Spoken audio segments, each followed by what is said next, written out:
Hello everyone. The first topic that I am gonna discuss is financial management. Financial management एक बहुत ही important subject है, चाहे वो MBA का हो, चाहे वो MCOM का हो।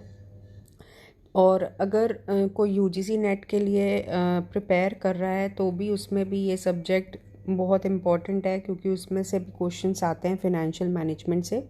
तो मैं बहुत ही बेसिक से स्टार्ट करूँगी फिनेंशियल मैनेजमेंट, क्योंकि बेसिक्स हमारे क्लियर होना, कॉन्सेप्ट्स हमारे क्लियर होना बहुत ही ज़्यादा ज़रूरी है। बट एक चीज़ मैं बताना चाहती हूँ कि मैं यहाँ पे बुकिश लैंग्वेज में बिल्कुल भी डिस्कस नहीं करूँगी, क्योंकि बुक्स में से तो आप खुद भी पढ़ सकते हैं। तो मैं बहुत ही सिंपल टर्म्स में इसे डिस्कस करूँगी, लेमैन लैंग्वेज में रखूँगी। तो चलिए हम लोग डिस्कस करते हैं फिनेंशियल मैनेजमेंट सब्जेक्ट का। सबसे पहले हम लोग डिस्कस करेंगे what is financial management. Financial management क्या है? तो हम लोग फिनेंशियल मैनेजमेंट में आने से पहले हम लोग दो टर्म्स के बारे में जान लेते हैं। पहला तो फाइनेंस और दूसरा मैनेजमेंट। ये दोनों टर्म्स हमारे माइंड में क्लियर होना चाहिए कि फाइनेंस क्या है। तो finance is the money resources of an organisation. Finance का मतलब होता है कि जो भी मनी रिसोर्सेज होते हैं ऑर्गेनाइजेशन के, या किसी जो भी मनी रिसोर्सेज होते हैं, चाहे वो पर्सनल यूज़ के लिए हो, चाहे वो ऑर्गेनाइजेशन के लिए हो, उसे फाइनेंस बोला जाता है। और इसका ये भी मतलब होता है, it means the provision of money at the time when it is required. मतलब कि जब ऑर्गेनाइजेशन को या किसी को फाइनेंस की ज़रूरत होती है, पैसे की ज़रूरत होती है, तो उस टाइम पे वो चीज़, वो मनी हमारे पास अवेलेबल है कि नहीं, उसे फाइनेंस कहते हैं। तो हमें फाइनेंस की ज़रूरत बहुत सारी चीज़ों के लिए होती है। फिनेंस के बिना कोई भी काम पॉसिबल नहीं है। हमारी डे टू डे एक्टिविटीज़ के लिए हमें फिनेंस की ज़रूरत होती है। एंड ऑब्वियसली अगर हम कोई भी ऑर्गेनाइजेशन सेटअप कर रहे हैं, स्टार्ट कर रहे हैं या रन कर रहे हैं, तो उसके लिए भी हमें फाइनेंस की ज़रूरत होती है। तीसरी चीज़ ये, finance is the life blood of an organisation. इसीलिए इसे life blood of an organisation बोला गया है, क्योंकि फिनेंस के बिना हम कोई भी ऑर्गेनाइजेशन को स्टार्ट नहीं कर सकते हैं। आई होप आपको ये टर्म क्लियर हो गया होगा, व्हाट इज़ फाइनेंस। अब हम लोग आते हैं मैनेजमेंट पे।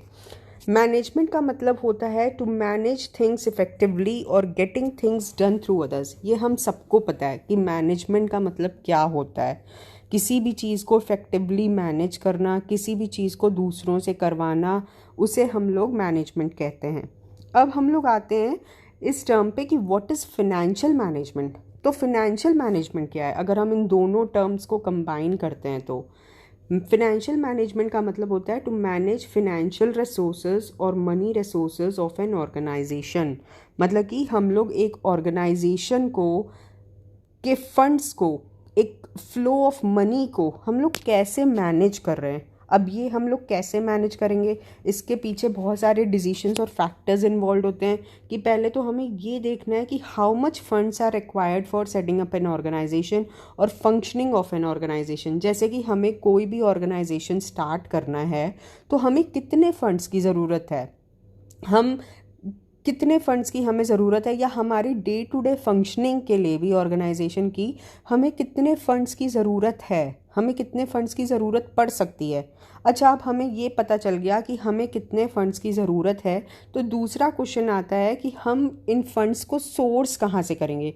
क्या क्या हमारे पास ऑप्शंस अवेलेबल हैं? क्या तो हो सकता है कि हम लोग खुद की कैपिटल लगाएं, हम अपनी कैपिटल लेकर आते हैं, या हम फंड्स को बाहर से बोरो कर रहे हैं। अब बोरो कहाँ से कर रहे हैं? फ्रेंड्स से कर रहे हैं या रिलेटिव से कर रहे हैं। लेकिन अगर हम फ्रेंड्स और रिलेटिव से बोरो कर रहे हैं तो हम इतना नहीं बोरो कर सकते हैं कि हम एक ऑर्गेनाइजेशन को सेटअप कर लेंगे। तो ऑब्वियसली फिर हमें फिनेंशियल इंस्टीट्यूशंस की ज़रूरत पड़ती है, बैंकिंग की ज़रूरत, बैंक्स की ज़रूरत पड़ती है। तो इन सब चीज़ों की हमें ज़रूरत पड़ती है कि हम वहाँ से अपने फंड्स को सोर्स कर सकते हैं। अब हमें ये पता चल गया कि हमारे पास फंड्स, मतलब फंड्स के सोर्सेज क्या है, हमें ये पता चल गया है। लेकिन अब हमें ये भी देखना है कि ये जो फंड्स हम लोग सोर्स कर रहे हैं, कि इकोनॉमिकल रेट ऑफ इंटरेस्ट पे सोर्स कर रहे हैं कि नहीं। मतलब कि ऐसा ना हो कि हम लोग जो है बहुत ही हाई रेट पे फंड्स को सोर्स कर रहे हैं। अगर हम लोग बहुत ही हाई रेट पे फंड्स को सोर्स करेंगे तो ऑब्वियसली हमारा प्रॉफिट उसी में चला जाएगा, हम लोग फ्यूचर में इंटरेस्ट पे करने में चला जाएगा हमारा प्रॉफिट। तो इसीलिए हमें इकोनॉमिकल रेट ऑफ इंटरेस्ट पे फंड्स को सोर्स करना है।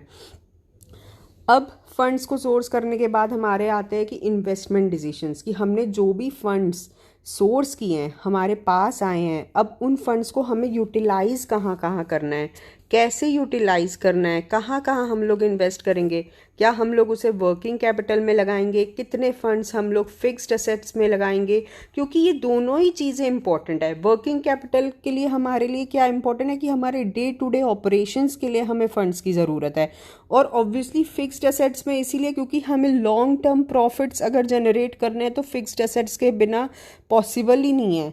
तो इसीलिए हमें कहाँ कहाँ और कितना इन्वेस्टमेंट करना है उसके बारे में डिसीशंस लेना, तो ये हमें फिनेंशियल मैनेजमेंट से पता चलता है। दूसरी चीज़ लास्ट जो हमारे पास है कि हम जितने भी फंड्स को इन्वेस्ट कर रहे हैं और जो शेयर होल्डर्स पैसा हमारी फर्म में लगा रहे हैं, तो हमें उनकी वैल्यू को इंक्रीज़ करना। ये नहीं है कि आज हमने अपनी ऑर्गेनाइजेशन में इन्वेस्टमेंट कर ली, इन्वेस्टमेंट डिसीजंस ले लिए, तो हमें ये भी देखना है कि हम उससे प्रॉफिट जनरेट कर पा रहे हैं कि नहीं, क्योंकि कोई भी ऑर्गेनाइजेशन बिना प्रॉफिट के मोटिव से सेटअप नहीं होती है। तो प्रॉफिट अर्न करना है ऑर्गेनाइजेशन को और शेयर होल्डर्स की वेल्थ को मैक्सिमाइज करना है। तो ये सारी चीज़ें हमारे फिनेंशियल मैनेजमेंट सब्जेक्ट में कवर होती हैं। इसका मतलब होता है फिनेंशियल मैनेजमेंट की मतलब कि हम कैसे अपने ऑर्गेनाइजेशन को फिनेंशियल रिसोर्सेज को मैनेज करते हैं। आई होप आपको मेरा ये लेक्चर पसंद आया होगा। अगर आपको कोई सजेशन देना है, these suggestions are most welcome. और इसके बाद हम लोग अपना नेक्स्ट टॉपिक भी कवर करेंगे फिनेंशियल मैनेजमेंट का। स्लोली एंड स्टेडली हम लोग इस सब्जेक्ट को कवर करेंगे। Thank you so much.